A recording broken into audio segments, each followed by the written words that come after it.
That night, I understood that a wedding could actually destroy two families. My name is Frida Jackson, and I'm 55 years old. I'm a mother of three, but this story is about my oldest son, Tadeo. The day of his wedding should have been the happiest day of his life. It wasn't. I still remember the scent of lilies in the church, the white lights hanging from the ceiling, the guests smiling. Tadeo waited at the altar in that navy blue suit he loved so much. He was nervous, but happy. I was happy too, until the moment came for the toast.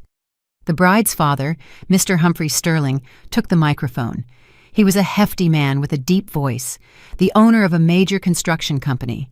Everyone knew him, everyone respected him, or so they thought. He raised his champagne flute and said, "I want to toast my daughter, Sophia. She's always been stubborn, even as a kid. And today she insisted on marrying this young man." There were nervous laughs. Then he added, looking directly at Tadeo, "That boy is an idiot." The room erupted in laughter, but I saw my son's face. He turned pale, his hands trembled, and he lowered his gaze. I felt my own legs give out from under me. No one else seemed to notice. Everyone was laughing, everyone was toasting, as if humiliating a man at his own wedding was funny. I clenched my napkin in my hands, took a deep breath, and knew something right then and there. This man wasn't going to get away with it because I knew things he thought nobody knew. And that night I was going to reveal everything. But before I tell you what I did, let me tell you how I got there, because this story didn't start at that wedding. It started months earlier when something inside me told me, "Frida, investigate that man." And I did. What I discovered destroyed his entire family.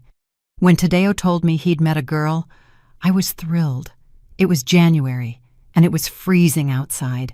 We were in my kitchen, drinking spiced coffee like we did every afternoon. "Mom, her name is Sophia," he told me with that shy smile he'd had since he was a boy. "She's different, she's smart, and she makes me laugh." I watched him. Tadeo was 28. He worked as a civil engineer at a small but honest firm. He was my oldest son, the most serious, the most responsible. He had never talked to me about a girl like that before. "And what does she do?" I asked, stirring my coffee. "She's studying architecture. She's about to finish her degree. Her dad owns a big construction firm, Sterling and Associates." That's when something inside me shifted. Sterling. The last name sounded familiar, but I couldn't place it. "Have you gotten to know her well?" I asked. "Yeah, Mom. We've been seeing each other for 3 months. I want you to meet her. Can I bring her over for dinner Sunday?" I agreed, of course, because a mother always wants to see her children happy. And Tadeo looked happy. That Sunday, Sophia arrived. She was pretty. Long, dark hair, big eyes. She dressed simply but with class. She greeted me respectfully and hugged me. "Mrs. Jackson," she said in a soft voice, "thank you so much for having me over." I prepared chicken and rice, my specialty. Tadeo was nervous, but Sophia helped set the table. We talked. She told me about her career, about her dreams. She wanted to design sustainable, affordable houses for families. I liked her, but when she mentioned her father, something shifted in her voice. "My dad is demanding," she said, moving the food around on her plate. "He's always wanted me to be perfect, to get the best grades, to marry someone on his level." "And what does he think of Tadeo?" I asked, pouring her more water. Sophia looked down. "I haven't told him we're dating yet." Tadeo gave her a surprised look. "Sophia, come on. It's just," she sighed, "my dad is complicated. He always says men have to prove their worth, that he doesn't trust anyone who doesn't come from a family with money." I felt a knot in my stomach. "Tadeo comes from an honest family," I said firmly. "Hard-working, with values. That's worth more than any money." Sophia looked at me with teary eyes. "I know, Mrs. Jackson. That's why I love him." Tadeo took her hand. I smiled, but inside, something was unsettling me. That man, Humphrey Sterling, sounded like someone difficult, someone who judged people by their bank account. And I knew that type of man. I had seen them all my life. They always hide something, Months passed. Tadeo and Sophia became an official couple. He was in love, radiant, coming home singing. He talked about her all the time. Mom, Sophia understands me. She respects me. She doesn't care that I don't have a new car or that I live in a rented apartment. She says the important thing is building something together. I nodded, but kept thinking about her father. One day, Tadeo came home looking serious. Mom, I have to tell you something. We sat in the living room. It was raining outside. The sound of water against the window calmed me. I'm going to propose to Sophia. I felt a mixture of joy and fear. Have you met his family yet? Yes. I went to their house for dinner 2 weeks ago. And how did it go? Tadeo hesitated. Her dad, Mr. Sterling, is odd, Mom. He asked me a lot of questions about my job, my salary, my plans. He asked how much I made a month, how much I had saved, and if I owned property. And what did you tell him? The truth? That I earn enough, that I'm saving, that I don't own a house yet, but I work hard. And what did he say? Tadeo clenched his fists. He said, Well, son, I hope you know my daughter is accustomed to a certain standard of living. Not just anyone can support her. I felt anger, but I held it in. And Sophia, what did she say? She got mad at him. She told him I was a good man, and that was the only thing that mattered. Mr. Sterling just laughed and said, We'll see about that. I couldn't sleep that night. Something about that man bothered me deeply. It wasn't just his arrogance. It was something more, something I couldn't see yet, but I was going to find out. Tadeo proposed to Sophia in April. She said yes. They cried together. He called me, excited. Mom, she said yes! We're getting married! I was truly happy, but that same night, alone in my room, I looked out the window and thought, that man is going to try to ruin this. I know it. And I was right. 2 weeks later, Sophia came to see me. She was crying. Mrs. Jackson, my dad says he doesn't want me to marry Tadeo. I sat down with her, served her chamomile tea, and held her hands. Why? He says Tadeo has no future, that he's mediocre, that he'll make me unhappy, that I'll regret it. And what do you think? I love Tadeo, but my dad is so stubborn and my mom always does what he says. I'm afraid they won't stand by me. I squeezed her hands. Sophia, listen to me closely. True love doesn't surrender to fear. If you love my son, fight for him. And if your father doesn't accept it, that's his problem, not yours. She nodded, wiping her tears. You're right. I'm going to fight. And she did. Sophia confronted her father. She told him she was going to marry Tadeo, with or without his blessing. Mr. Sterling had no choice but to accept, but I knew a man like that never accepts defeat, and I was right. The wedding preparations began. Tadeo was happy. Sophia was too. But Mr. Sterling, he imposed conditions. I want the wedding to be at the country club event hall, he told Sophia. I'll pay for everything, but it's going to be done my way. Tadeo wasn't comfortable with that. Mom, I want to pay my part. I don't like depending on him. I know, son, but sometimes you have to compromise for Sophia. And he compromised. But I didn't compromise because something inside me was saying that man was hiding something big, something dark. And one afternoon, while I was having coffee at a cafe downtown, I saw something that chilled me to the bone. I saw Humphrey Sterling with another woman and 2 small children. The woman kissed him on the mouth. The children called him Dad. I froze. I paid my check, left there, walked to my car, sat down, took a breath, and then I knew what I had to do. I was going to investigate that man, because if he was deceiving his wife, his family, and everyone, then my son was about to enter a family built on lies, and I wasn't going to allow it. For 3 days, I couldn't sleep well. Every time I closed my eyes, I saw the same scene. Mr. Sterling kissing that woman, the children holding his hand, the way she looked at him as if he were her whole world. And then I thought about Mr. Sterling's wife, Mrs. Eleanor Sterling. I had met her only twice at the engagement dinners. She was an elegant, quiet woman, always with a polite but sad smile, as if she had been carrying an invisible burden for years. Now I understood why, but I needed to be sure. I needed proof, because accusing a man like Humphrey Sterling without evidence would destroy my son's wedding. And I didn't want that. I just wanted to protect him, so I did something I never thought I would.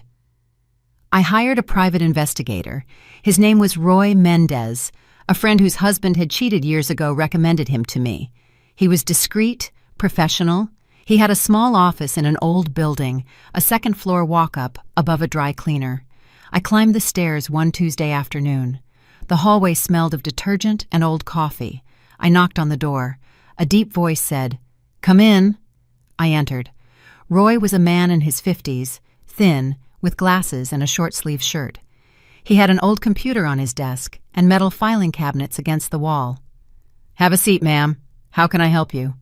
I sat down, took a deep breath, and told him everything.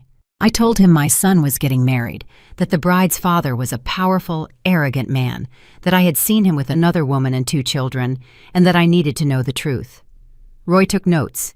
He didn't judge me. He didn't ask unnecessary questions. "Do you have a picture of the gentleman?" I showed him a photo I had found online. Mr. Sterling at a groundbreaking ceremony with his politician's smile. "Do you know where you saw him with the other woman?" "At a cafe downtown near the main square. It's called the Southern Star. Do you remember the day and time?" "Last Friday, around 4 o'clock in the afternoon." Roy nodded. "I need a week. I'm going to follow him. I'll find out everything I can. If he has another family, I'll prove it. If there's more, that too, ma'am. A man who cheats so openly usually has more secrets.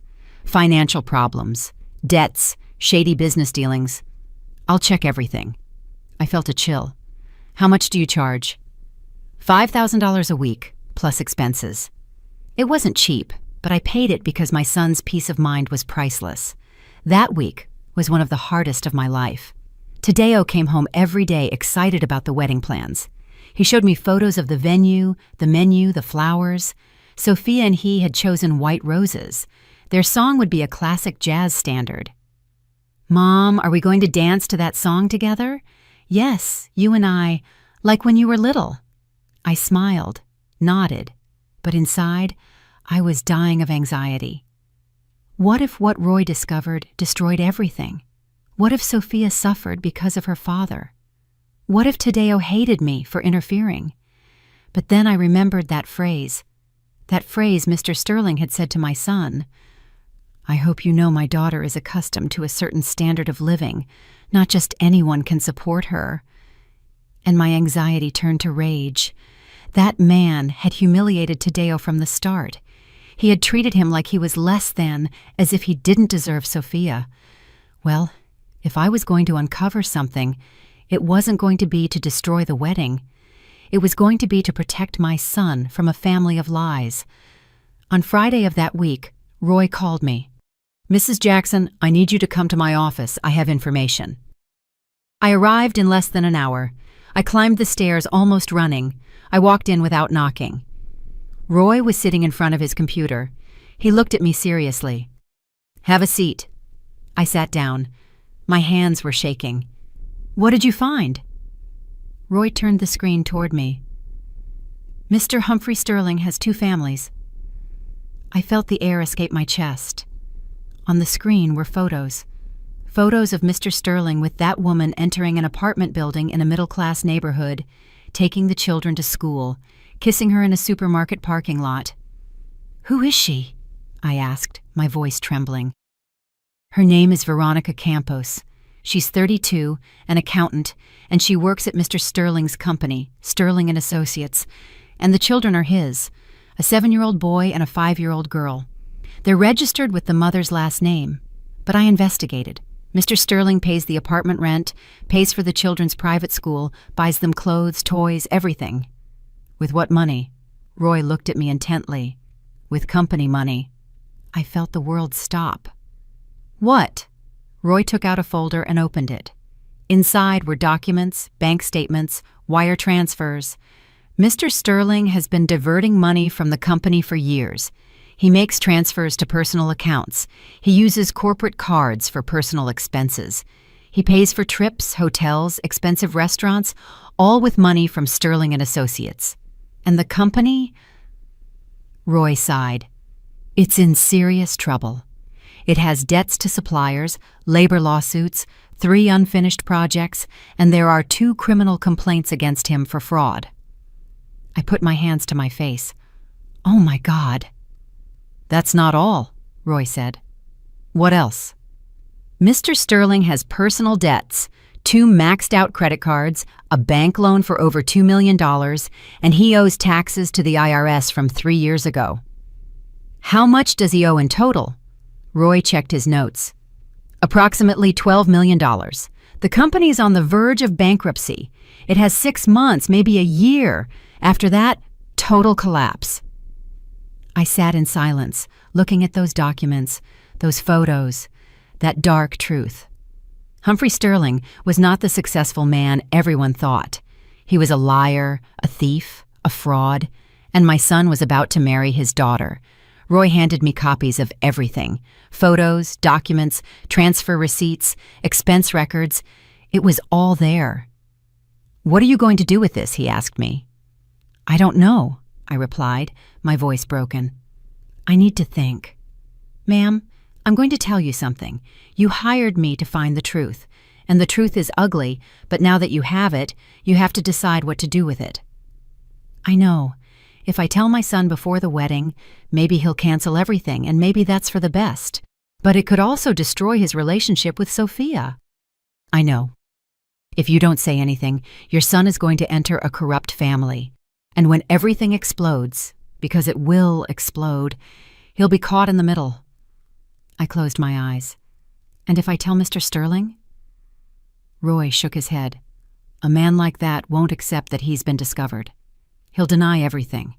He'll threaten you. He'll try to destroy you. So what do I do? Roy leaned back in his chair. Wait. Observe. And when the right moment comes, act. I left that office with a folder full of secrets. I walked aimlessly through the downtown streets. The sun was setting behind the buildings. The lights of the food vendors were turning on. People walked quickly, rushing to get home.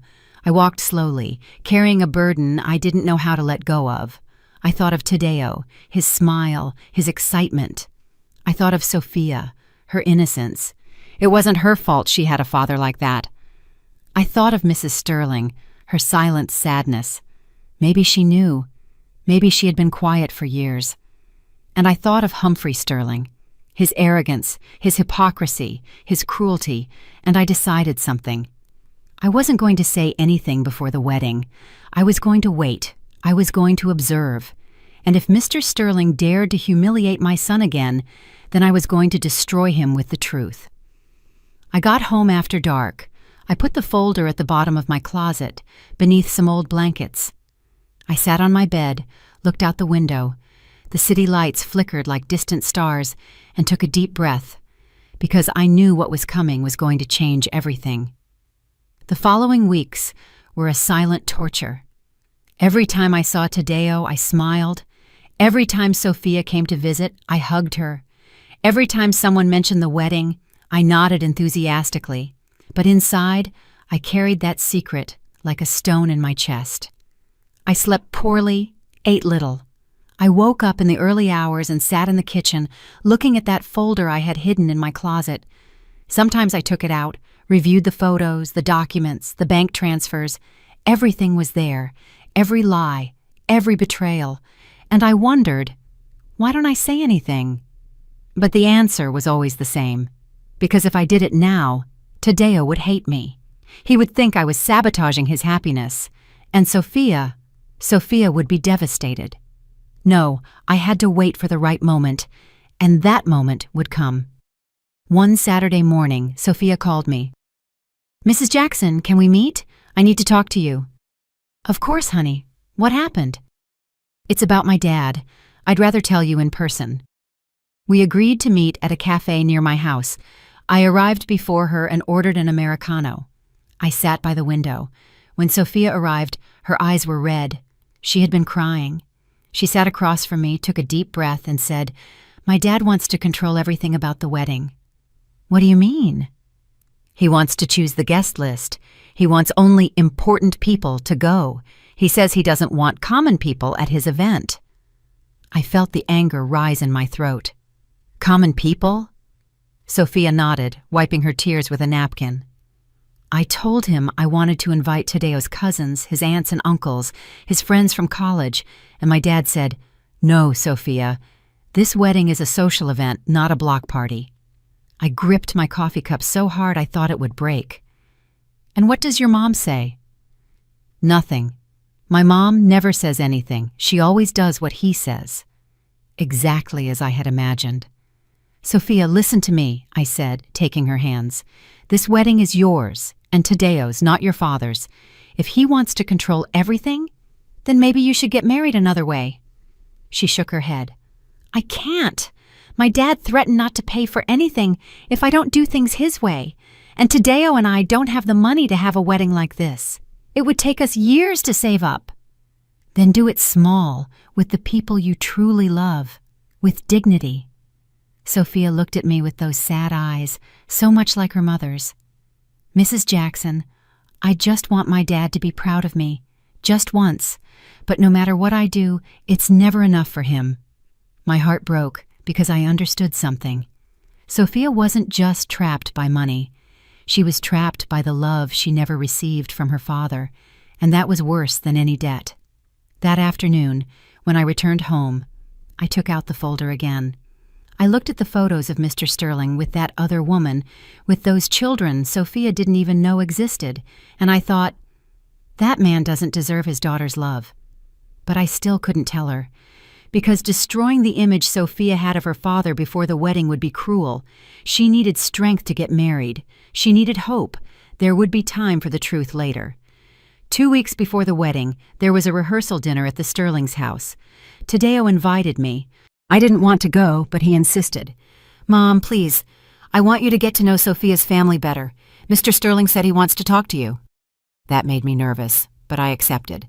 The Sterling's house was in a wealthy neighborhood. It was huge. 3 stories, a garden with a fountain, a 4-car garage. When I arrived, a staff member opened the door. "Good evening, ma'am. Please come in." I entered. The floor was marble. The walls had enormous paintings. Everything smelled like money, but I knew the truth. All of it was built on lies. Mrs. Sterling greeted me in the living room. She was an elegant woman, about 55, with perfectly styled hair and a beige dress. "Mrs. Jackson, how lovely to see you. Please come in." She greeted me with a kiss on the cheek. Her perfume was expensive, but her gaze was empty. "Thank you for the invitation," I said. "It's a pleasure. Sophia speaks highly of you." We sat down. There were appetizers, red wine, imported cheeses, everything served by staff who moved in silence. Tadeo was sitting next to Sophia, holding her hand. She was smiling, but looked tense, and then Mr. Sterling appeared. He walked in with the same old arrogance. Dark suit, gold watch, salesman's smile. "Mrs. Jackson, how nice to have you in our home." I stood up. He extended his hand and I shook it firmly. "Thank you for having me." Sit down, sit down. We'll have dinner in a few minutes. But first, I want to make a toast." Mr. Sterling took a glass of wine. We all followed suit. "I want to toast my daughter, Sophia," he said, looking at her. "She has always been my pride and joy, smart, beautiful, well-educated, and now she's about to get married." He paused. He looked at Tadeo.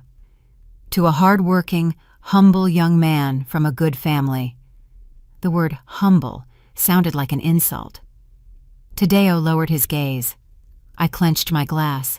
Mr. Sterling continued, "I hope this marriage is the beginning of something great, because in this family we value effort, hard work, ambition." He looked me straight in the eye. "Don't you agree, Mrs. Jackson?" I held his gaze. "I believe the most valuable thing in this life is honesty." There was an awkward silence. Mr. Sterling smiled, but his eyes turned cold. "Of course, honesty. How important," we toasted. But I knew I had just thrown down a warning, and he knew it too. During dinner, Mr. Sterling talked nonstop about his businesses, his contacts, the projects he had built, and the politicians he knew. "I have a new project," he said, cutting his steak. "A residential development in Houston, 500 houses. It's going to be my biggest venture yet." Mrs. Sterling smiled faintly. "That's wonderful, dear." But I thought, with what money, if you're broke? Tadeo listened attentively. Sophia ate in silence. And I just watched. I watched how easily Mr. Sterling lied, how his wife pretended everything was fine, how Sophia swallowed her sadness with every bite. That entire family lived a lie, and I was about to destroy it. But not yet. Not yet. At the end of dinner, Mr. Sterling asked to speak to me alone. "Mrs. Jackson, would you accompany me to my study?" I nodded. I followed him down a long hallway to a room with wood shelves, books he had never read, and an enormous desk. He closed the door. "Have a seat." I sat down. He remained standing, looking down at me. "I want to talk to you about Tadeo." "I'm listening." "He's a good boy, hard-working, respectful, but—" He paused. "But he has no future." I felt my blood boil. "Excuse me?" "He has no future," he repeated. "He earns little. He doesn't own property. He doesn't have big ambitions. And my daughter deserves more." I stood up. "My son has something you will never understand. He has values, he has dignity, he has true love." Mr. Sterling laughed. "Love doesn't pay the bills, Mrs. Jackson." "No, but honesty brings peace." He moved closer to me. His voice turned cold. "Look, I'll be clear. I paid for this wedding. I pay for everything. And when they get married, Sophia is going to keep depending on me because your son can't support her. So you better understand who's in charge here." I stared at him. I understand perfectly who thinks they're in charge. I left that study without saying anything else. I walked down the stairs. Tadeo saw me and approached. "Mom, are you okay?" "Yes, son, just tired. Let's go." We said our goodbyes. We got in the car. Tadeo drove in silence. When we arrived at my house, he said, "Mom, I know Mr. Sterling is difficult, but I'm doing this for Sophia. She's worth it." I hugged him. "I know, son, I know." But inside, I was thinking, "Humphrey Sterling, your time has come. Just wait for the wedding day." As I tell all this, I wonder where you are listening to me. Have you also met someone like that? Someone who uses money to control, who humiliates in the name of success? Write the name of your city in the comments. I want to know where you are listening to me. The week before the wedding was chaos. Tadeo barely slept. He had to finish a project at work and, at the same time, sort out the last details of the ceremony. I saw him exhausted, stressed, but happy. "Mom, I'm getting married in a week," he would tell me with that smile that melted my heart. I can't believe it. I made him coffee, ironed his shirt for the suit fitting, and went with him to buy the rings, and all the while I carried that secret that weighed more heavily every day. But something was changing inside me. It was no longer just rage against Mr. Sterling. It was a need for justice. Because the more I saw him act, the more I realized that this man wasn't just deceiving his family, he was deceiving everyone, and worse, he enjoyed doing it. On Tuesday of that week, I received an unexpected call. It was Roy, the investigator. "Mrs. Jackson, I need to see you. I found something else." "What did you find?" "I'd rather tell you in person. Can you come to my office this afternoon?" I went. I climbed those same stairs I knew so well. The smell of detergent and old coffee was still there. Roy was waiting for me with another folder. "Have a seat," he said in a serious voice. I sat down, my hands trembling. "What is it?" Roy opened the folder, taking out new documents. "I investigated the finances of Sterling and Associates more thoroughly, and I found something serious." "What?" "Mr. Sterling is not only diverting money for his other family, he's also involved in construction fraud." I gasped. "What kind of fraud?" 2 years ago, he won a bid to build a housing complex in the state of Georgia. 120 affordable homes. The government gave him a down payment of $25 million, and he only built 40 houses. The other 80 were never finished. He kept the money. He claimed there were problems with suppliers, that material costs went up, that there were delays, but it was all a lie. My God! There are families who paid a down payment, who waited years and never got their house. Now there's a class action lawsuit against him and an investigation by the Anti-Corruption Bureau. I felt the floor moving beneath my feet. When is that going to blow up? Roy checked his notes. According to my sources, the Bureau is going to issue an arrest warrant in the next 3 months, maybe sooner. 3 months? Yes. Mr. Sterling is living his final days of freedom. I remained silent. Roy continued. And there's more. The company is technically bankrupt. Employees haven't been paid their full salary in 2 months. Machinery has been repossessed, 3 projects have stalled, and the bank has already started collection proceedings for the loan I mentioned. And Mr. Sterling keeps spending like nothing's wrong. Exactly. Last week he bought a new car, a BMW. He paid for it in cash. Where did he get that money? Roy looked at me intently. Probably from the company till or some hidden account. This man is an expert at hiding money. I closed my eyes. And his wife, Mrs. Sterling, does she know anything about this? I don't know, but I doubt it. She comes from a traditional conservative family. If she knew her husband had another family, she probably would have divorced him or at least confronted him, but there are no signs of that. So she lives deceived, like many wives of men like that. I sighed. What else did you find? Roy took out more photos. He had been following Mr. Sterling all week. He goes to Veronica's apartment 3 times a week, Mondays, Wednesdays, and Fridays. He arrives around 7 in the evening and stays until 11, sometimes later, and his wife doesn't suspect anything. He tells her he has meetings, business dinners, client gatherings, and she believes him, or pretends to. I looked at the photos.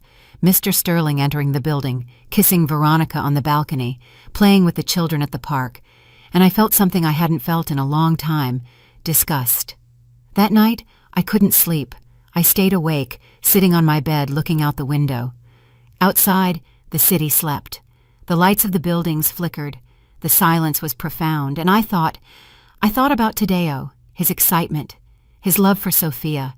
I thought about Sophia, her innocence, how desperately she sought the love of a father who didn't deserve it. I thought about Mrs. Sterling, her silence, her sadness. I thought about those children, Mr. Sterling's secret children, growing up without a present father, living in the shadows. And I thought about all those families who lost their savings, who waited years for a house that never came, who trusted a man who stole from them. And I understood something. This was no longer just about protecting my son. It was about doing justice. Humphrey Sterling had built his life on lies. He had trampled everyone in his path. He had used money, power, and arrogance to get away with it, and no one had stopped him until now. On Thursday afternoon, 2 days before the wedding, I went to visit a friend. Her name was Teresa. I had known her for 20 years. She was a lawyer, specializing in family law. We sat in her office. I told her everything. I showed her the folders, the documents, the photos. Teresa reviewed everything carefully. She didn't say anything for several minutes. Finally, she looked up. Frida, this is explosive. I know. If you make this public, you're going to destroy that family. I know. Are you sure you want to do it? I remained silent. Teresa continued. Look, I understand you want to protect your son, but think about Sophia. It's not her fault she has a father like that. If you reveal this on the wedding day, you're going to ruin the most important day of her life. And if I don't say anything, I replied, what if I let Tadeo enter that family of lies? And what if Mr. Sterling keeps humiliating him? What if he uses him? What if he destroys his self-esteem? Teresa sighed. It's a difficult decision. No, it's not anymore. What do you mean? I looked at her fixedly. Mr. Sterling challenged me. He told me he was in charge, that my son wasn't enough, and he planned to humiliate him at his own wedding. How do you know that? I know him. Men like him can't help it. They always need to demonstrate their power. Teresa nodded.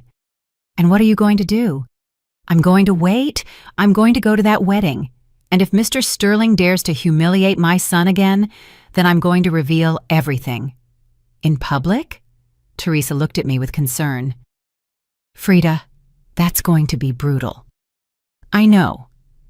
The consequences are going to be huge. I know. And are you willing to live with that? I took a deep breath. Yes, because the truth is always better than a lie, even if it hurts. Teresa was silent. Then she said, Then you need to be prepared, because when you reveal that, Mr. Sterling is going to deny everything. He'll try to discredit you. He'll say you're crazy, you're jealous, that you made it all up. That's why I brought proof. Proof helps, but it's not always enough. You need witnesses. You need someone else to confirm what you're saying. Who? Teresa thought for a moment. Do you know anyone who works at Mr. Sterling's company? I shook my head. No. Then you'll have to trust that the evidence speaks for itself. I nodded. It will. I left that office with absolute clarity. I knew what I had to do. I went to a print shop. I had copies made of all the documents, photos, bank statements, transfers, everything. I prepared 3 envelopes, one for Tadeo, one for Sophia, one for Mrs. Sterling. I put them in my purse and waited. On Friday night, the day before the wedding, Tadeo came over for dinner at my house. He was nervous but excited. Mom, tomorrow's the day. I can't believe it's here. I served him chicken, his favorite since he was a kid. Are you ready? I asked him. I think so. Well, I'm nervous, but happy, very happy. And Sophia? She is too, although she's a little stressed. Her dad still wants to control everything. I felt a knot in my stomach. What did he do now? Nothing serious. He just wants to give a long speech. He says he has important things to say. There was the confirmation I needed. Mr. Sterling was going to use that microphone to humiliate my son. I knew it, and I was going to be ready. That night, after Tadeo left, I took out the 3 envelopes, placed them on the kitchen table, and looked at them for hours, asking myself, am I doing the right thing? But then I remembered everything. I remembered the families that lost their homes.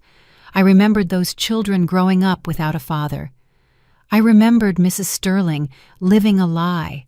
I remembered Sophia seeking the love of a man incapable of giving it. And I remembered Tadeo, my son, my boy, the good, honest, hard-working man that monster had called an idiot. And I knew the answer. Yes, I was doing the right thing, because justice is not always comfortable, but it is always necessary. I went to sleep late that night and dreamt about the next day. I dreamt of Mr. Sterling taking that microphone. I dreamt of his arrogant smile. I dreamt of his poisonous words. And I dreamt of the moment when I would stand up, snatch that microphone, and tell the truth that would destroy his world of lies. And when I woke up, I knew that dream was going to come true, because the moment had arrived, the moment of justice. The wedding day dawned with a clear sky. It was Saturday. The sun shone over the city. It was warm, but there was a gentle breeze moving my window curtains. I got up early. I hadn't slept well. Every time I closed my eyes, I saw the same scene. Mr. Sterling at the microphone, his cruel words, Tadeo's face sinking in shame, but I also saw myself standing up, taking that microphone, and telling the truth. I made coffee, sat in the kitchen, and looked at the 3 envelopes I had left on the table. One for Tadeo, one for Sophia, one for Mrs. Sterling. I picked them up, put them in my purse along with the copies of all the documents, and took a deep breath. Today, everything changes, I thought. The religious ceremony would be at 5 in the afternoon at St. Augustine's Parish, the reception at 7 at the Country Club Hall. Tadeo had asked me to get to the church early. Mom, I want you to be with me before I walk in. Seeing you gives me a lot of peace. I arrived at 4.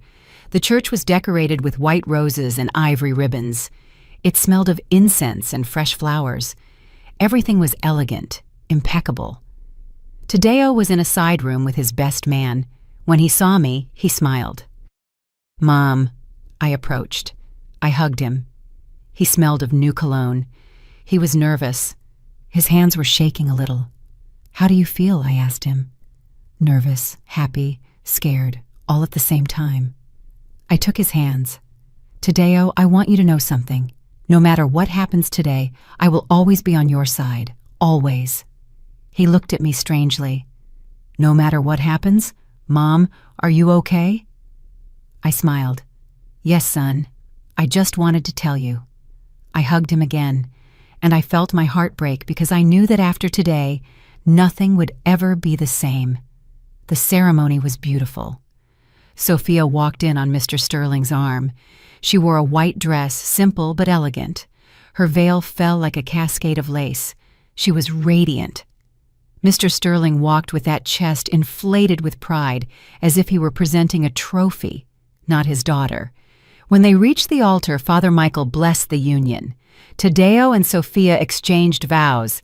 They looked at each other with true, genuine, pure love, and I, sitting in the third row, cried. I cried out of happiness for my son, and I cried out of sadness because I knew what was coming. The reception at the country club began exactly at 7. The hall was huge, round tables with white tablecloths, centerpieces with roses and candles, a dance floor in the center, a stage with a microphone and speakers. There were more than 200 guests, business owners, politicians, wealthy families, all dressed in expensive suits and designer dresses. And then there was us. My family, Tadeo's cousins, his college friends, his best man who was an electrician, his maid of honor who worked at a stationery store. You could see the difference.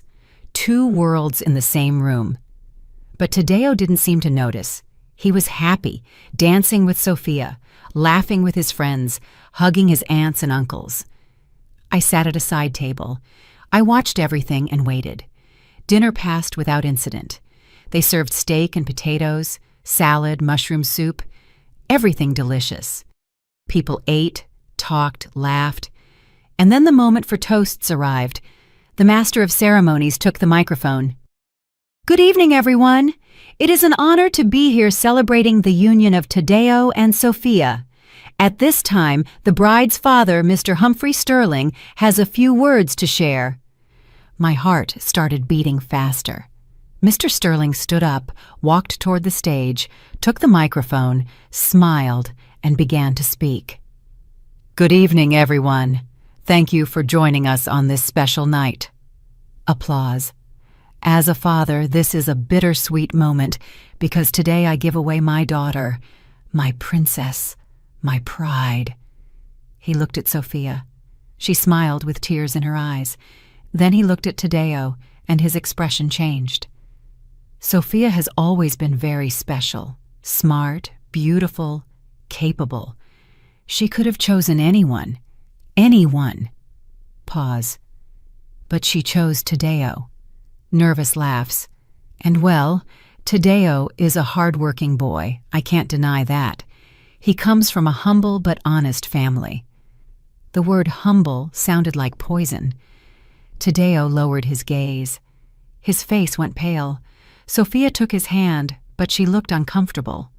Mr. Sterling continued, but Sophia insisted. And well, when a woman sets her mind on something, there's no way to change it. More laughter, but this time it was cruel. So tonight, on this very special day, I want to toast my daughter to her courage, to her stubbornness. He raised his glass. And I want to say something I've already told my family in private. He looked directly at Tadeo. That boy is an idiot, but my daughter insisted on marrying him. The room erupted in laughter. Some guests applauded, others looked at each other uncomfortably, but I felt something inside me break. I looked at Tadeo. His eyes were glassy, his hands clenched into fists, his jaw tight. Sophia hugged him, whispering something in his ear. Mrs. Sterling was looking at her plate, embarrassed, And Mr. Sterling kept smiling, enjoying his moment of power.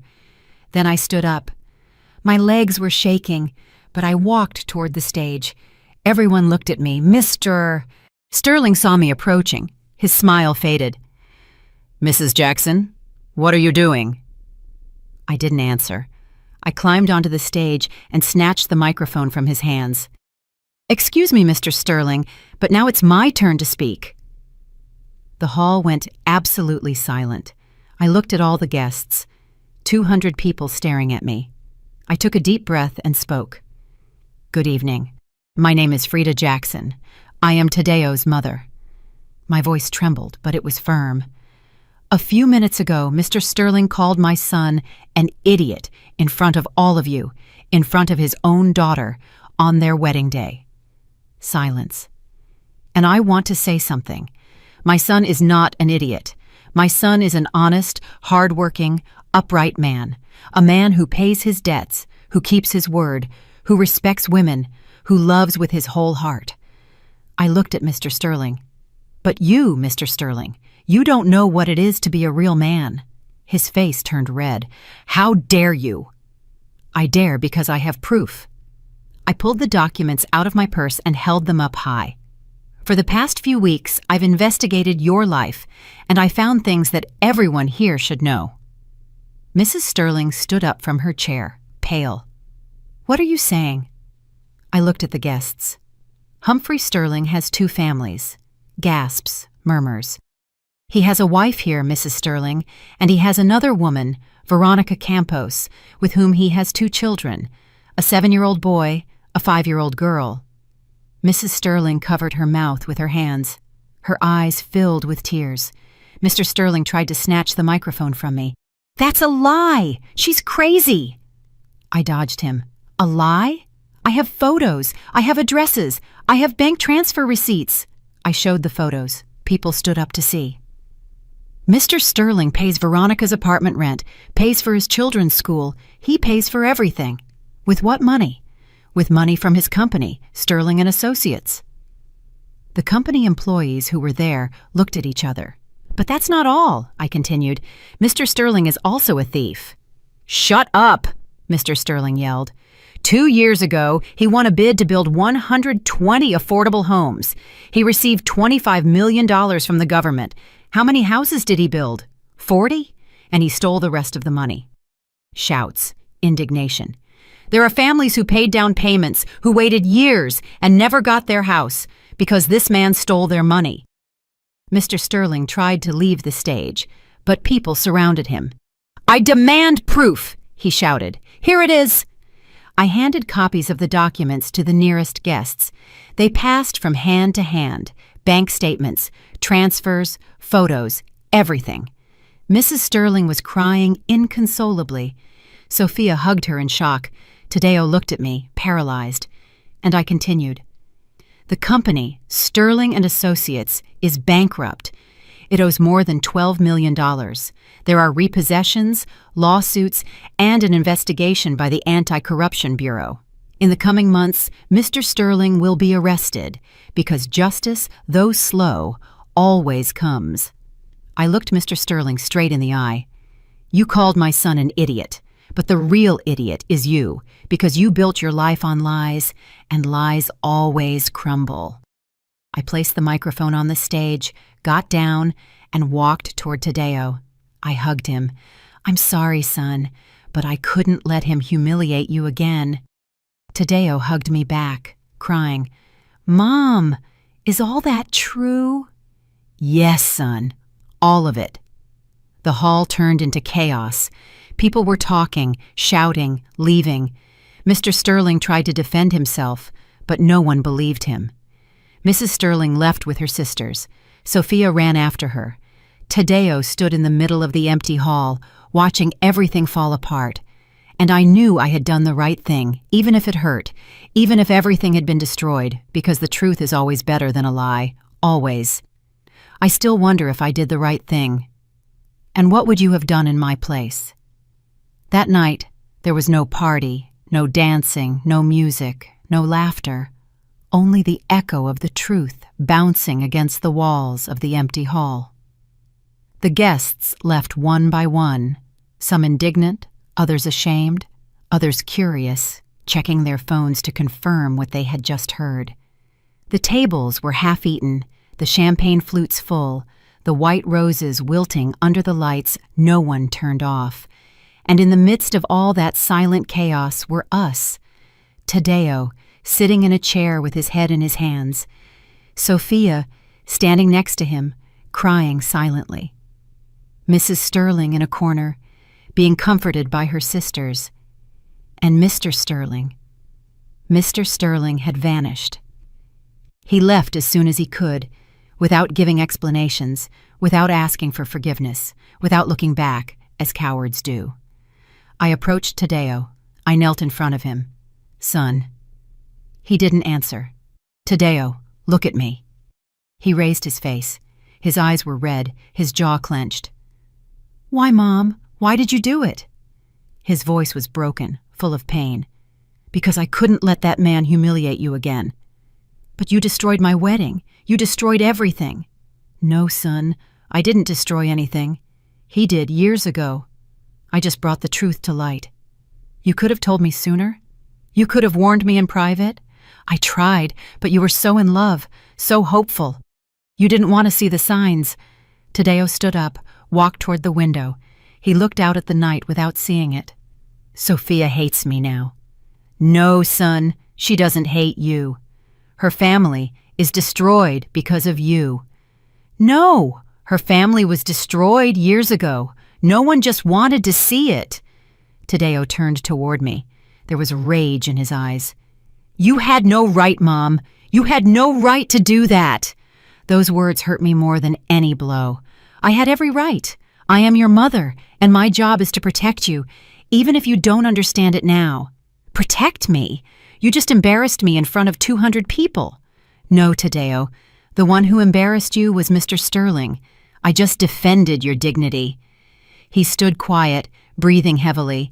Then he said in a low voice, I need to be alone. And he left the hall.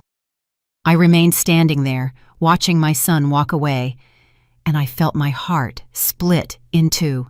Sophia approached me. Her makeup was smeared, her dress wrinkled, her eyes swollen from crying. Mrs. Jackson, I turned toward her.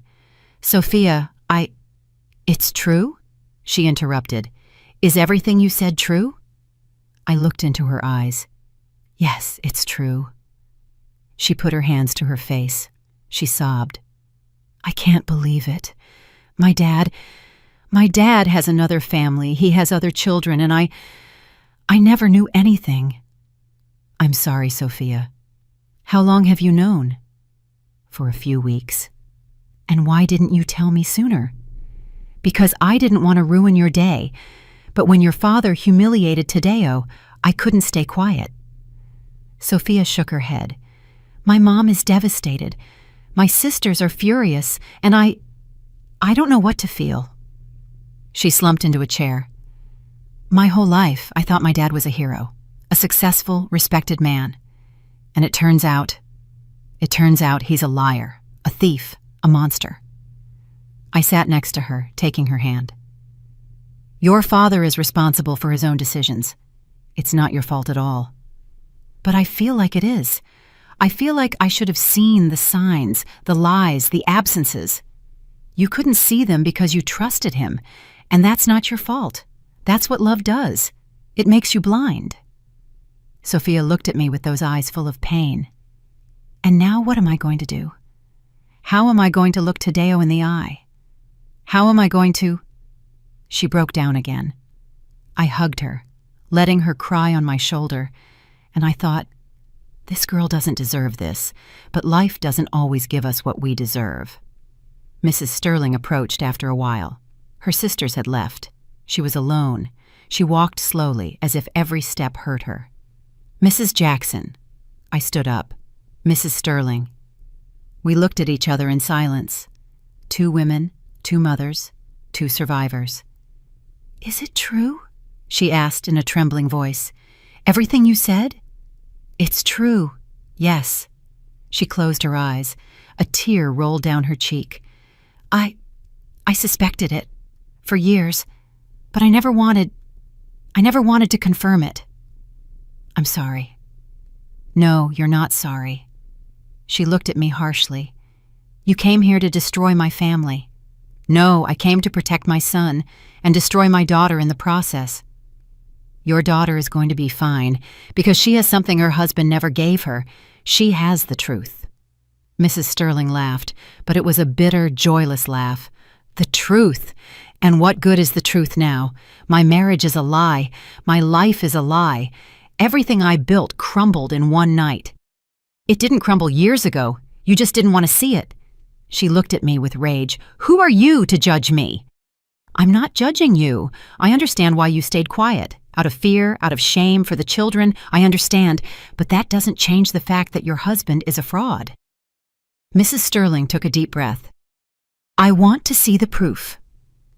I handed her the envelope with her name on it. She opened it. She reviewed the photos, the documents, the transfers. I watched as her face changed, from pain to rage, from rage to resignation. When she finished, she closed the envelope. What are you going to do with this? I asked her. I don't know, but I'll tell you one thing. Humphrey Sterling is no longer my husband. I don't know if he ever was. She turned and left, and I stayed there, alone, surrounded by the remnants of a wedding that never finished. I left the hall at 11 at night. Outside, the air was cool, the sky was clear, the stars were shining. I walked to my car. My legs were shaking, and my hands, too.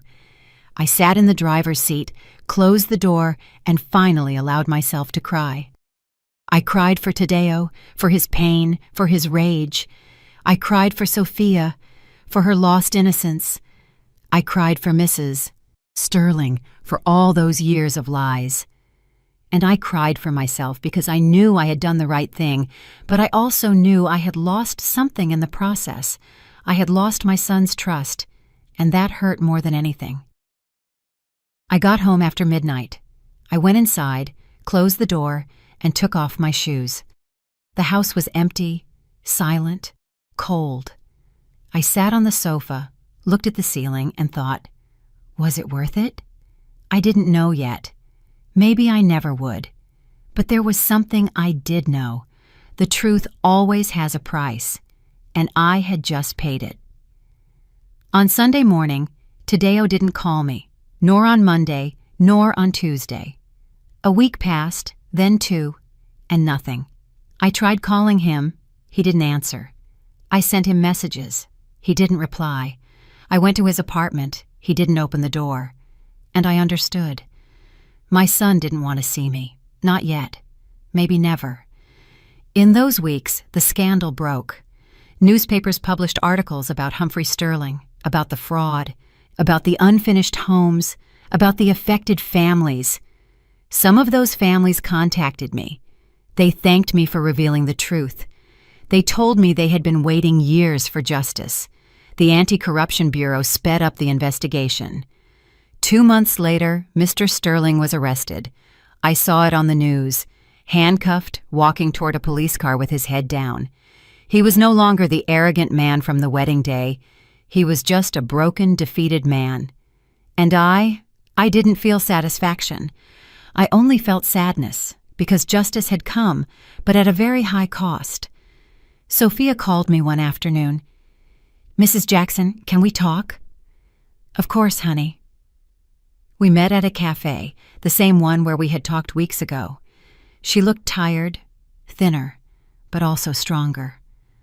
I want to thank you, she told me. Thank me?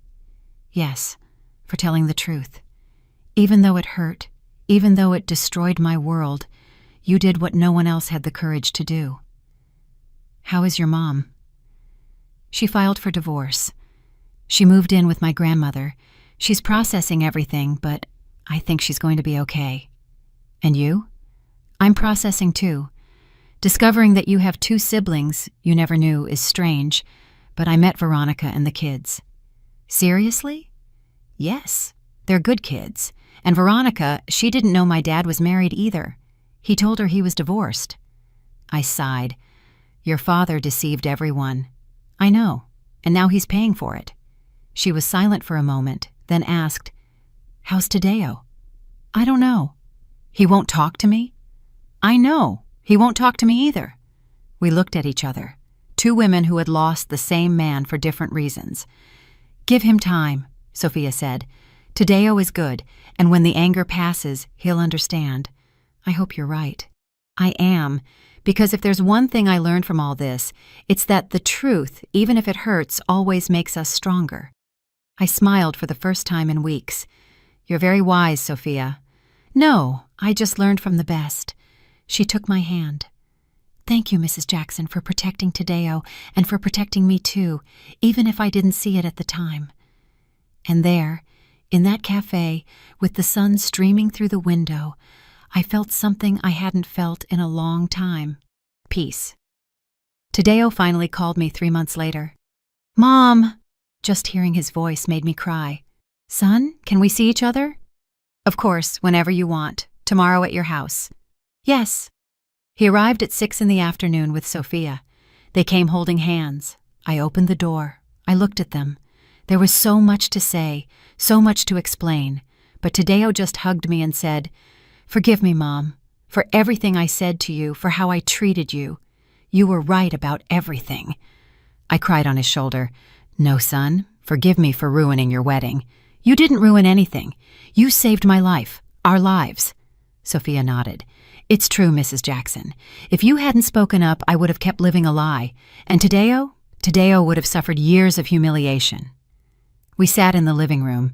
I made them coffee, like in the old days. And Tadeo told me, Mom, I learned something. I learned that sometimes love also means telling difficult truths, even if they hurt, even if they push us away for a while. And the wedding? I asked. Tadeo and Sophia looked at each other. We're getting married again, Sophia said. Small, just close family, true friends, no lies, no appearances, and no Mr. Sterling, Tadeo added. I smiled. That sounds perfect. That night when they left, I sat in the living room looking out the window, the city lights, the dark sky, and I thought about everything that had happened. I had lost a lot. My son's trust for a while, the illusion of a perfect wedding, the peace of my conscience. But I had also gained something. I had gained the certainty that I did the right thing, because defending those you love is not always easy, but it is always necessary. And the truth, even if it hurts, always sets us free. Always. The months that followed were about rebuilding, not just for Tadeo and Sophia, but for me too, because I discovered something I didn't expect. That telling the truth doesn't make you a hero. It makes you an uncomfortable witness, someone everyone respects, but few want to be around. Some people called me brave, others called me intrusive, and others simply stopped talking to me. But I learned to live with it, because inner peace is worth more than external approval. Tadeo and Sophia got married again 3 months later. It was a small ceremony in an old chapel downtown. Only 30 people, close family, true friends. There was no party hall, no gala dinner. There was no list of expensive gifts. After the ceremony, we went to eat at a family restaurant. We ate barbecue, salad, and baked beans. We drank iced tea. We laughed. We cried. We told stories. It was perfect, because it was real. When Tadeo asked me to dance with him, he put on the classic standard, the same song he had chosen for the first wedding. Mom, he said while we danced. Thank you. For what, son? For teaching me that true love isn't built on appearances. It's built on truth, even if it hurts. I hugged him tight. I will always protect you, Tadeo. Always. I know, Mom, and forgive me for not understanding it sooner. There's nothing to forgive. We danced in silence, and I felt something inside me heal, because my son had come back, and that was the only thing that mattered. Sophia also sought me out that day. Mrs. Jackson, can I talk to you? We went out to the restaurant garden. There were flowers blooming. The air smelled of damp earth and purple blossoms. What is it, honey? I want to tell you something about my dad. What happened? Sophia took a deep breath. I went to visit him in jail. I was surprised. You went? Yes, 2 weeks ago. And how was it? Horrible, but necessary. She sat on a bench. I sat next to her. When I went into the visitation room, I barely recognized him. He was thin, emaciated, wearing the orange prison uniform. He no longer looked like the powerful man everyone knew. What did he tell you? At first, nothing. He just looked at me as if he couldn't believe I was there. Sophia wiped away a tear. Then he said, Sophia, forgive me. Forgive me for everything. And what did you tell him? I told him the truth. I said, Dad, I don't know if I can forgive you. You lied to me my whole life. You lied to Mom. You lied to Veronica, to those kids, to the families who trusted you. You destroyed lives, including your own. How did he react? He cried. It was the first time in my life I saw my dad cry. He told me I was right, that he had been a coward, that he had built his life on lies because he was afraid of not being enough. Sophia looked at me. He told me he was always afraid that people would discover who he really was, a poor kid from a small town who pretended to be rich his whole life, who bought things he couldn't afford to impress people he didn't care about. I felt a pang of sadness. And what did you feel? I felt pity, because I understood that my dad wasn't a monster. He was a broken man who made terrible decisions, and now he's paying for them. Did you forgive him? Sophia shook her head. Not yet, but I will someday, because holding a grudge only hurts me, not him. I smiled. You're very wise, Sophia. I learned from you. You taught me that the truth, even if it hurts, always sets us free. She took my hand. Thank you, Mrs. Jackson, for not staying quiet, for defending Tadeo, and for defending me too, even though I didn't ask for it. I hugged her. I'll always be here for you two. That night, when I returned home, I sat in the kitchen with a cup of chamomile tea. I looked out the window. The moon was full. It illuminated the empty streets, and I thought about everything that had happened. I thought about Mr. Sterling, how he had built an empire of lies that crumbled in one night. I thought about Mrs. Sterling, how she had found the courage to divorce and start over at 55. I thought about Sophia, how she had transformed her pain into wisdom. And I thought about Tadeo, how he had learned that true love doesn't need luxury, it only needs truth. And then I understood something. Justice doesn't always arrive quickly, but it always arrives. A few weeks later, I received a letter. It came from the Anti-Corruption Bureau. They asked me to testify as a witness in the case against Humphrey Sterling. I accepted. I went to the courthouse one Tuesday morning. It was an old building with long hallways and gray walls. It smelled of old paper and reheated coffee. I sat in the waiting room. There were other people there. Some were families who had lost their savings because of Mr. Sterling. Others were company employees who hadn't been paid in months. An older woman approached me. You're Frida Jackson, aren't you? Yes. I'm Martha Hernandez. My husband and I paid a down payment for a house 3 years ago. We never got it. We lost all our savings. I stood up and hugged her. I am so sorry. No, thank you. Thanks to you, that man is paying for what he did. Thank you for having the courage to speak up. Other people approached, thanked me, and told me their stories, and I understood that what I had done hadn't just protected my son. It had given a voice to all those people who had been silenced. When it was my turn to testify, I went into the room. There was a judge, a prosecutor, defense attorneys, and Mr. Sterling was sitting at a table, handcuffed. He looked at me when I entered, but there was no more arrogance in his eyes, only defeat. The prosecutor asked me questions. I told him everything, how I had discovered the truth, how I had hired an investigator, how I had found the proof. I presented the documents, the photos, the transfers. Everything was recorded, documented, undeniable. When I finished, the judge thanked me. Mrs. Jackson, your testimony has been valuable. Thank you for your cooperation. I left that room with the certainty that I had done the right thing, not only as a mother, but as a citizen. 2 months later, Mr. Sterling was sentenced. 12 years in prison for fraud and embezzlement. I didn't go to the hearing, but Sophia called me to tell me. He's in jail, Mrs. Jackson. He's going to be there a long time. How do you feel? Sad, but also relieved, because there was finally justice. And your mom? She's doing well. She started working. She opened a small crafts store. She says that for the first time in her life, she feels like she owns her own destiny. I smiled. I'm happy for her. And there's something else, Sophia said. What?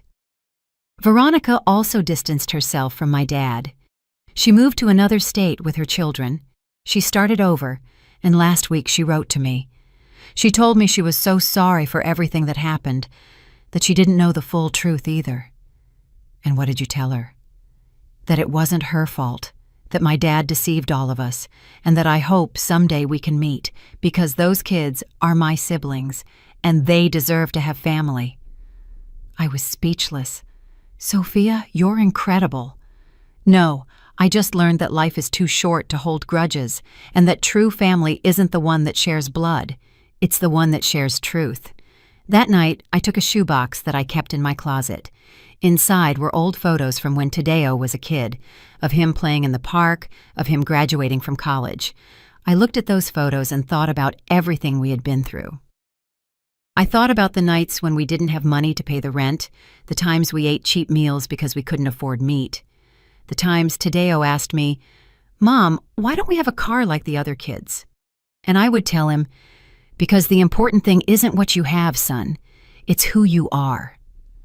I closed the box because I understood that everything I had done, all the difficult decisions I had made, all the nights I had cried alone, had been worth it, because my son was a good, honest, hard-working, upright man, and that was more valuable than any fortune.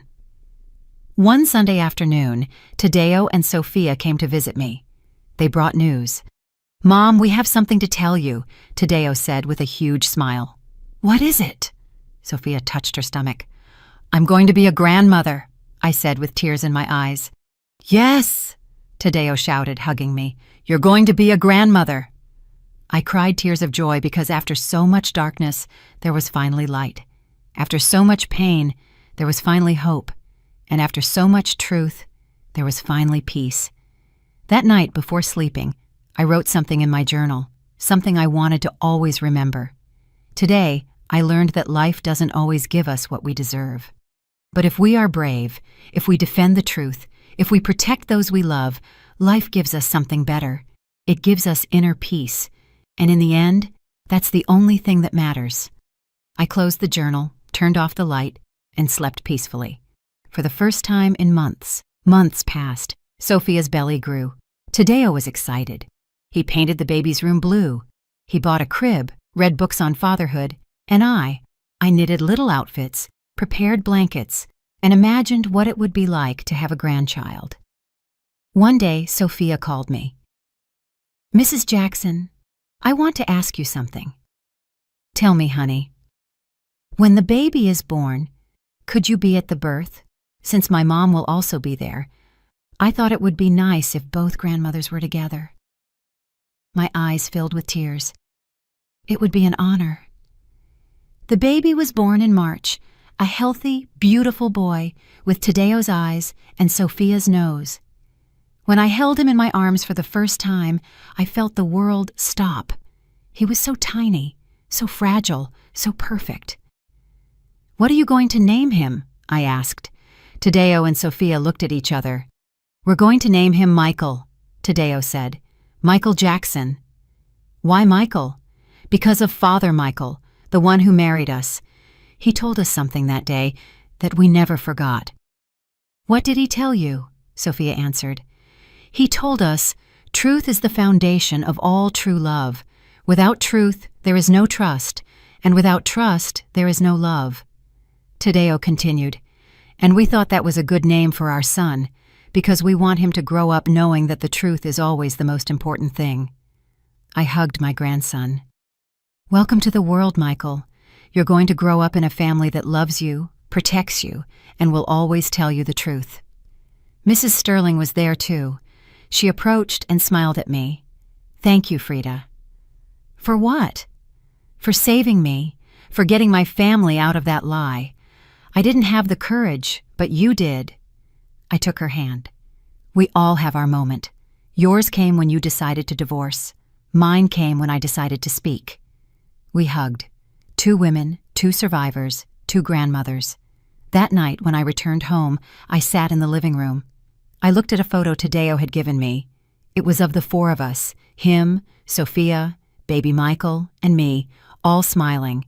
And I thought about the whole journey we had taken, from that terrible night at the country club to this moment of peace.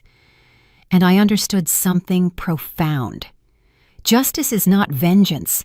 Justice is restoration. It is giving people what they deserve, not out of malice, but out of balance. Humphrey Sterling deserved to pay for his lies. Mrs. Sterling deserved to live in truth. Sophia deserved to know her father as he was. And Tadeo deserved to be defended. That was justice.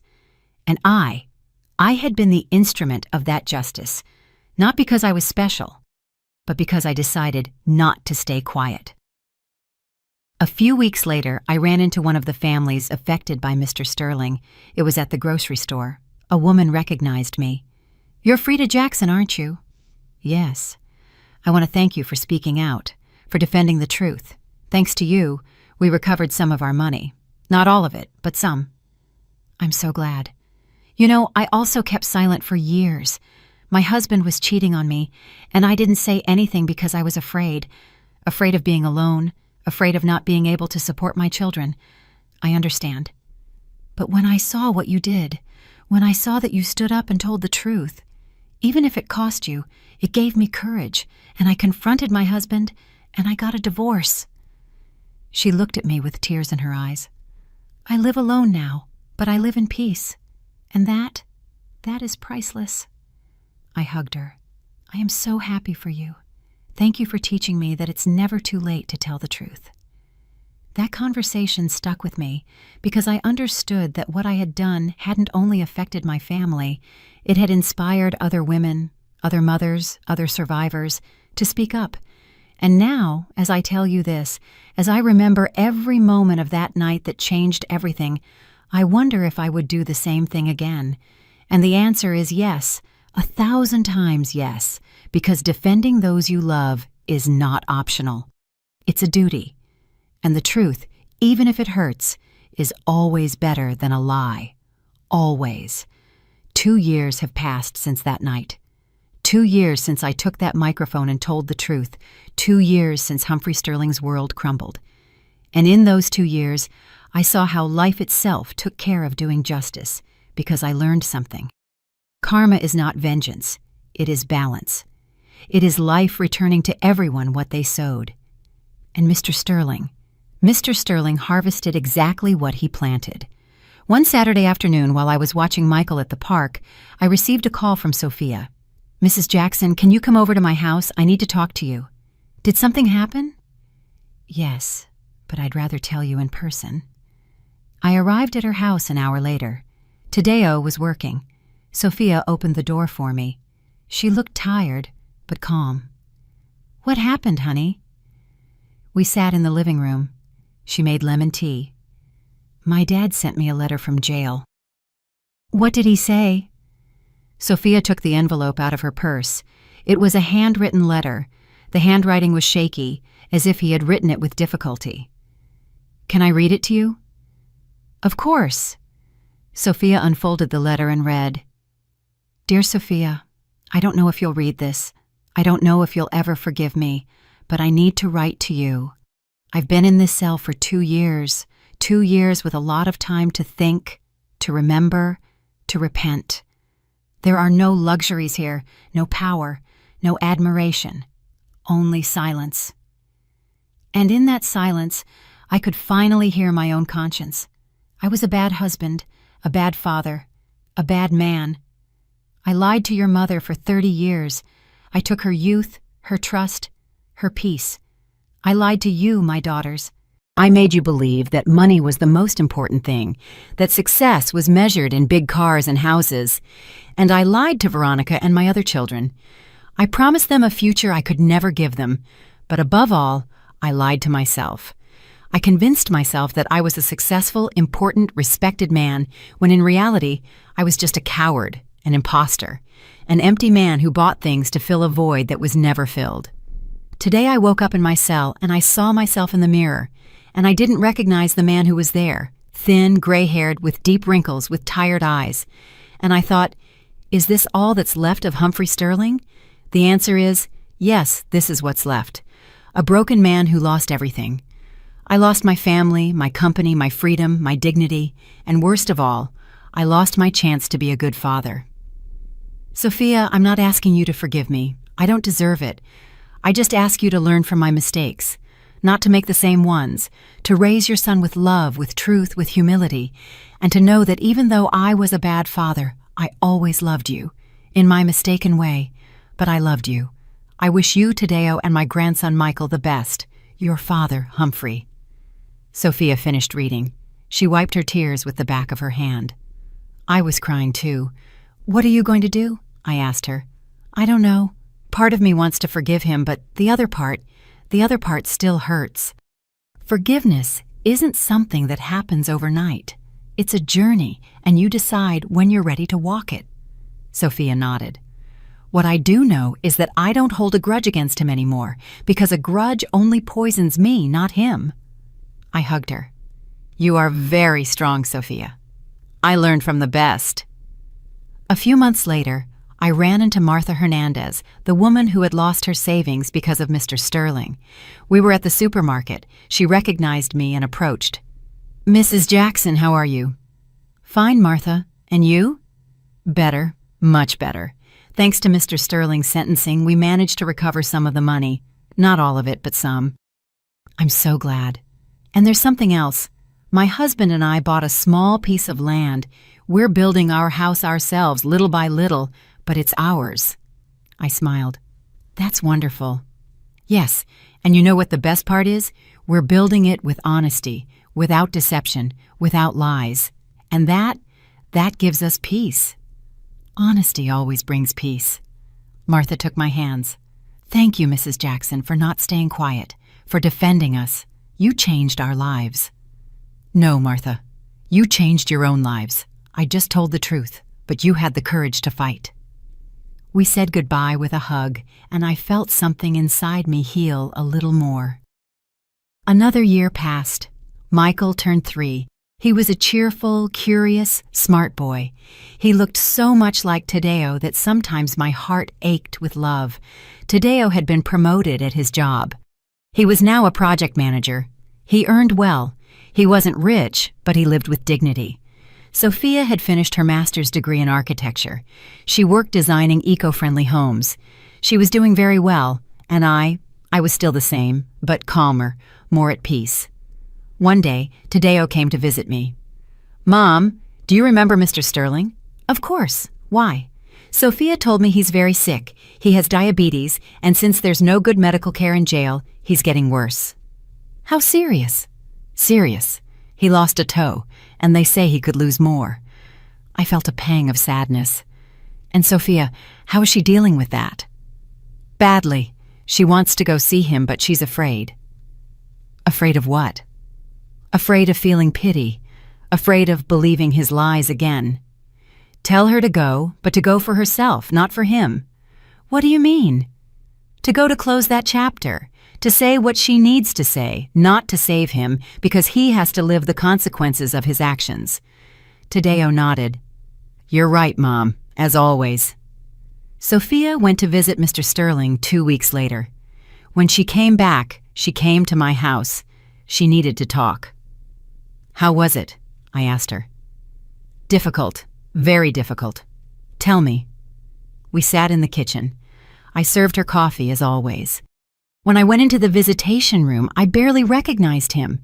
He was in a wheelchair, thin, pale, with completely white hair. Her voice broke. He looked at me and said, "Thank you for coming, daughter. I didn't think you would." And what did you tell him? I told him, I came because I needed to close this. I needed to tell you how I feel. And how do you feel? Sophia took a deep breath. I told him, Dad, I'm angry with you because you lied to us, because you hurt us, because you chose money over us. But I'm also sad because you lost so much time being someone you weren't. And now you're here alone, sick, with nothing. What did he say? He cried. He asked for my forgiveness. He told me he wished he could go back in time, that he would do everything differently. Did you believe him? Sophia shrugged. I don't know. Maybe yes, maybe no, but it doesn't matter anymore, because the past can't be changed. You can only learn from it. Very true. Before I left, I told him something else. What? I told him, Dad, I hope you find peace, truly, but that peace has to come from you, not from me, not from Mom, not from anyone else, only from you. I felt a lump in my throat. That was very wise. Do you know what the last thing he told me was? What did he say? He said, I once called Tadeo an idiot, but the real idiot was always me, because I had everything that mattered and I lost it chasing things that were worthless. We were silent, because those words said it all. Humphrey Sterling died 6 months later. It was in the prison infirmary, alone, without family, without friends, just a guard who found him in the morning. Sophia received the news. She cried, not because she missed him, but because she was crying for the father she could have had, and never did. They held a small funeral, just Sophia, Mrs. Sterling, and Sophia's sisters. Tadeo didn't go. He asked me if he should go. It's your decision, son. But remember, respect is not for the dead. It's for the living. If you go, go for Sophia, not for him. Tadeo decided not to go, and Sophia understood. After the funeral, Sophia called me. Mrs. Jackson, do you know what the saddest thing is? What? That it was just us at the funeral. All those people he called friends, all those business owners and politicians, none of them came.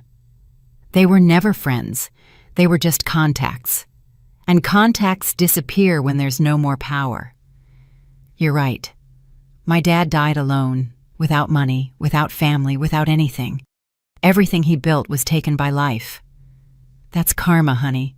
It's not vengeance. It's balance. Your father sowed lies and reaped solitude. Sophia sighed. You know, Mrs. Jackson, a few years ago, I would have said my dad was a successful man, that he had everything. But now I understand that he had nothing. Because the most important thing in life isn't what you have. It's what you leave behind. And my dad didn't leave anything good.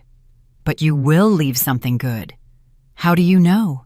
Because you learned from his mistakes. Because you're raising Michael with love, with truth, with values. And that is a legacy. One Sunday afternoon, the whole family came over for dinner at my house. Tadeo, Sophia, Michael. Mrs. Sterling came too. I prepared a spicy stew, everyone's favorite. We ate, we laughed, we told stories, and at one point, Michael, who was now 4, asked me, Grandma, why did I never meet my other grandpa? Everyone fell silent. I looked at Sophia. She nodded, giving me permission to answer. I knelt in front of Michael. I looked into his eyes. Because your other grandpa made bad choices, my love, and bad choices have consequences.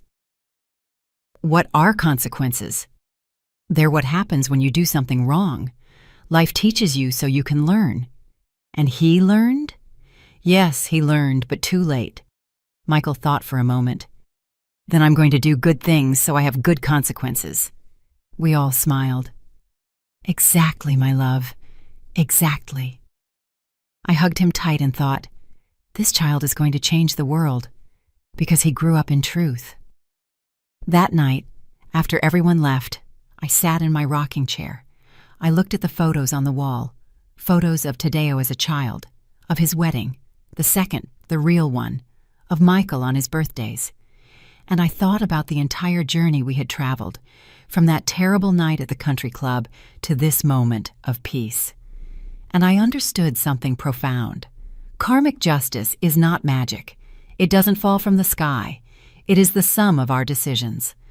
Mr. Sterling chose to lie, chose to steal, chose to betray, and life gave him back solitude, illness, death in a cell.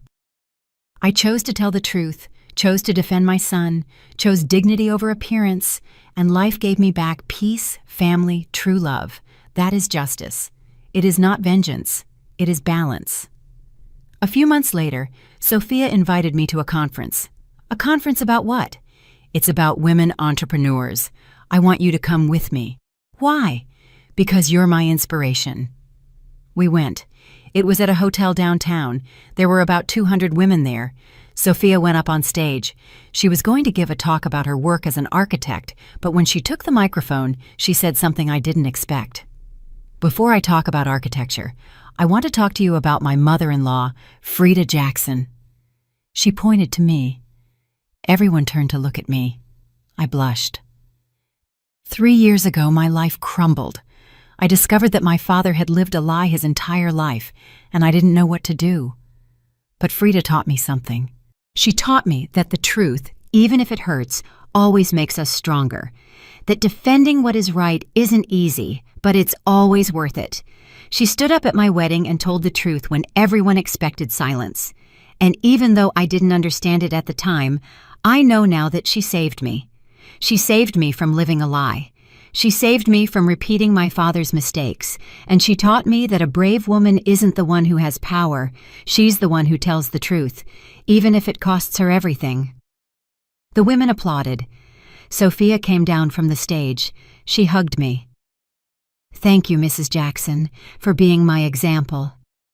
I cried because I understood that what I had done hadn't only changed my life, it had changed the lives of many women. And now, 3 years after that night, I can say with certainty that life does do justice. Not always quickly, not always as we expect, but always. Humphrey Sterling had power, he had money, he had admiration, but he died alone, without love, without peace, without a legacy. I never had power, I never had money, I never had admiration, but I have something much more valuable. I have my son, I have my daughter-in-law, I have my grandson, I have inner peace, and I have the certainty that I did the right thing. That is true justice. 5 years have passed since that night. 5 years since I took that microphone and changed the course of our lives. Today, I am 60 years old. Tadeo is 33, Michael is 5, and Sophia is pregnant again. This time, it will be a girl. They are going to name her Freda. When they told me, I cried for hours. Why, Freda? I asked them. Sophia took my hands.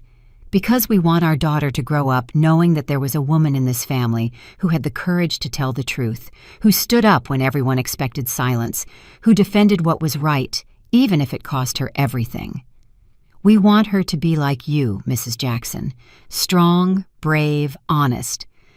I didn't know what to say. I just hugged my son and my daughter-in-law and cried tears of joy because I understood that my story wouldn't end with me.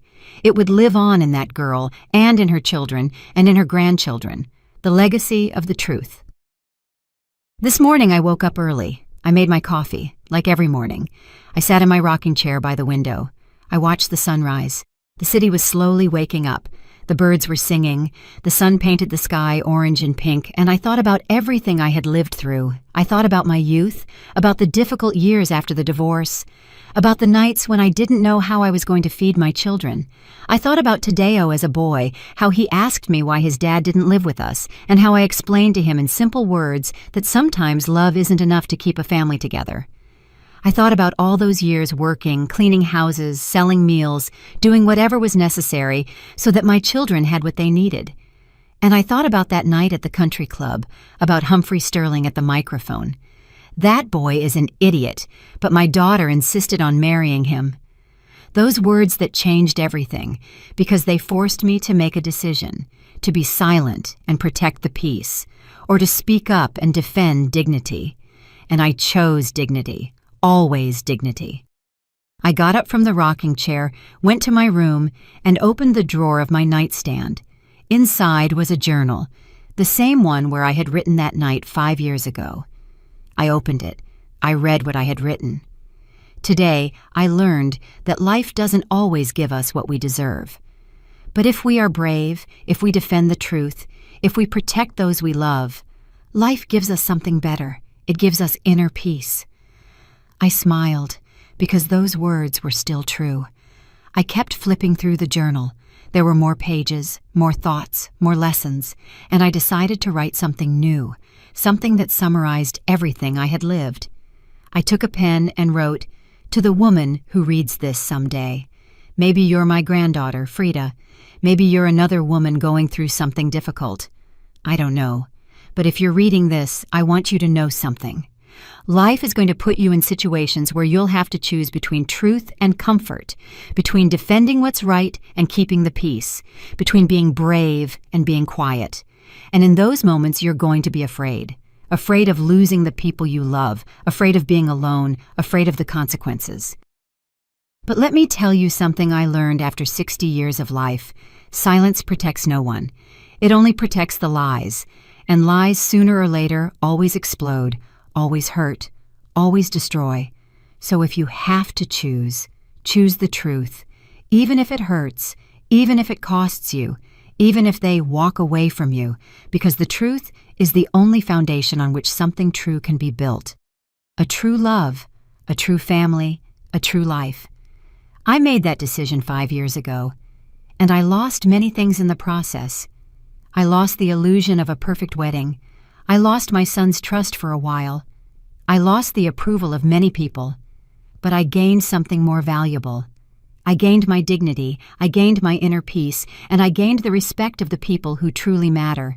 Today my son loves me, my daughter-in-law respects me, my grandson admires me, and that is worth more than any external approval.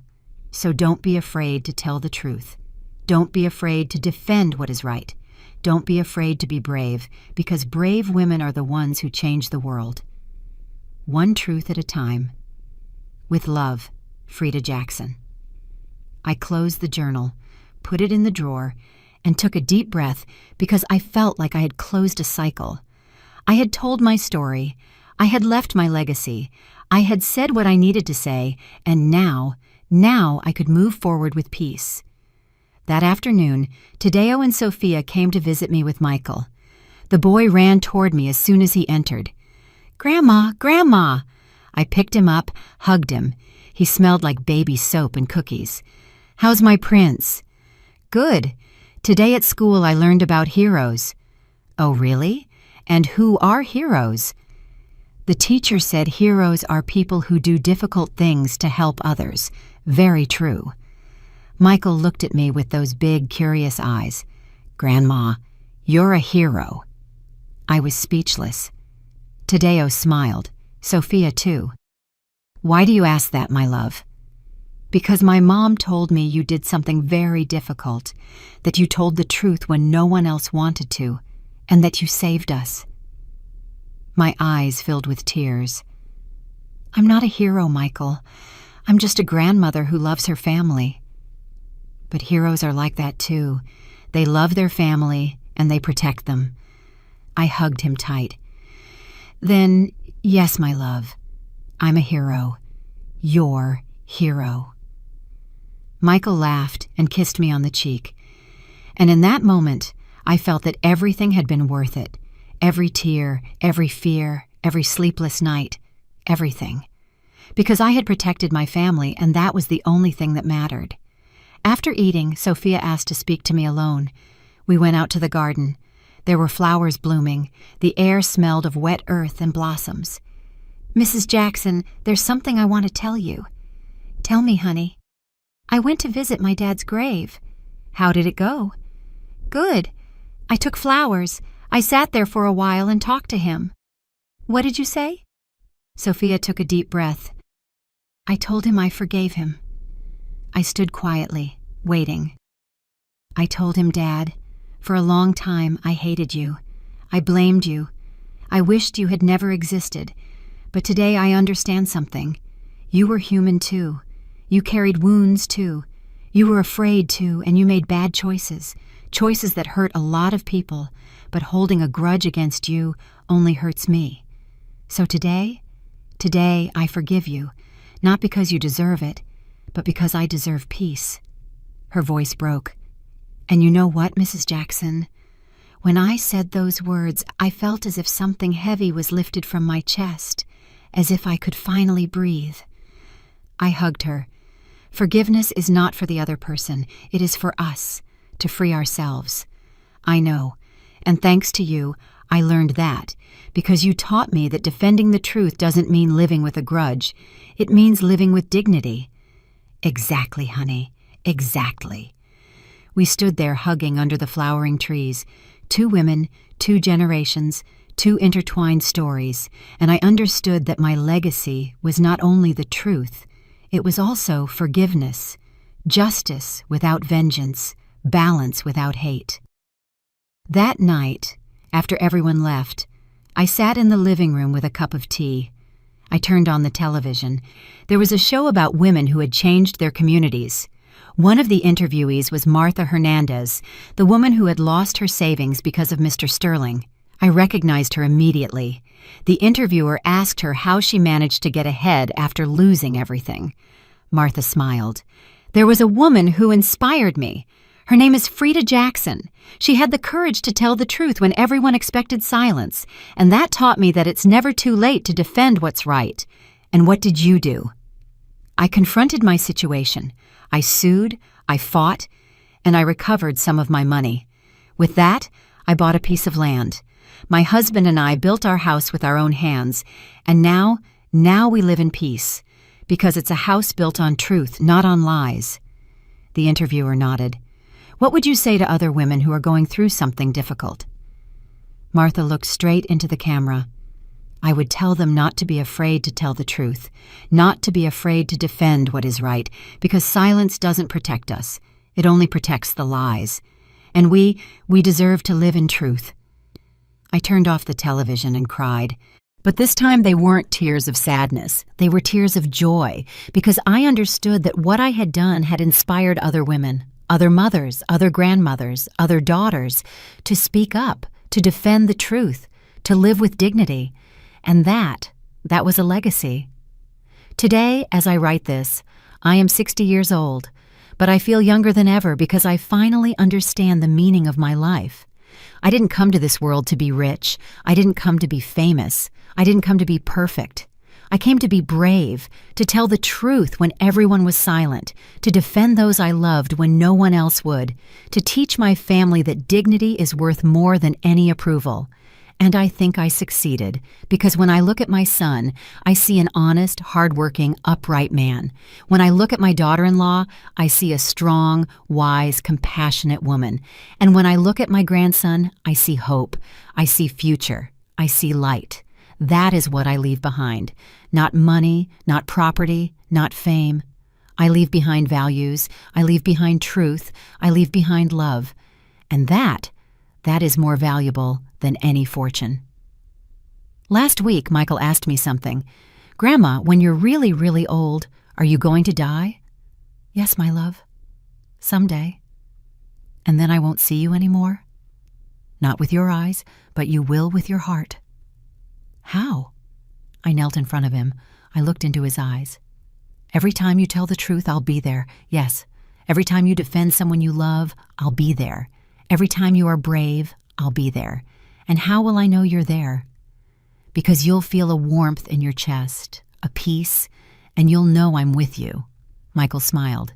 Then you'll never leave. Never, my love, never. I hugged him, and I knew it was true because legacies don't die. They only transform. Tonight, as I look at the stars from my window, I think about everything I've lived, and I wonder, what would I say to the women who read my story? I would tell them this. Don't be afraid to be brave. Don't be afraid to tell the truth. Don't be afraid to defend what is right, even if everyone tells you that you're crazy. Because the world needs more brave women. Women who stand up when everyone expects silence. Women who say enough when everyone says endure. Women who choose dignity over comfort. Because those women change the world, one truth at a time, one family at a time, one generation at a time. And if my story helps a single woman open her eyes, if it helps a single mother defend her child, if it helps a single daughter escape a lie, then everything will have been worth it. Every tear, every fear, every difficult night, everything. Because in the end, what matters is not how long we live, it's how we live. And I chose to live in truth. I chose to live with dignity. I chose to live with love. And that is my story. The story of an ordinary woman who did something extraordinary.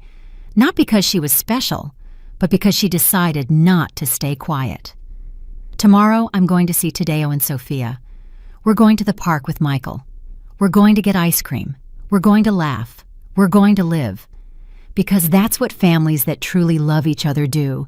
They live, they love, they forgive, they grow. And I'm going to keep being the grandmother who tells stories, the grandmother who bakes cookies, the grandmother who hugs tight, but also the grandmother who teaches that the truth is always better than a lie, that dignity is always better than appearance, that true love is always better than fake love. That is my legacy, and I am at peace with it. So if you're reading this, if you're listening to my story, I want you to know something. You too can be brave. You too can tell the truth. You too can defend what is right. It doesn't matter your age, it doesn't matter your situation, it doesn't matter your fear, because courage is not the absence of fear. It is acting in spite of fear. And if a 55-year-old woman could stand up at a wedding and destroy an empire of lies, you too can stand up in your life and say, enough, this ends here. Because you deserve to live in truth, you deserve to live in peace, you deserve to live with dignity. We all do.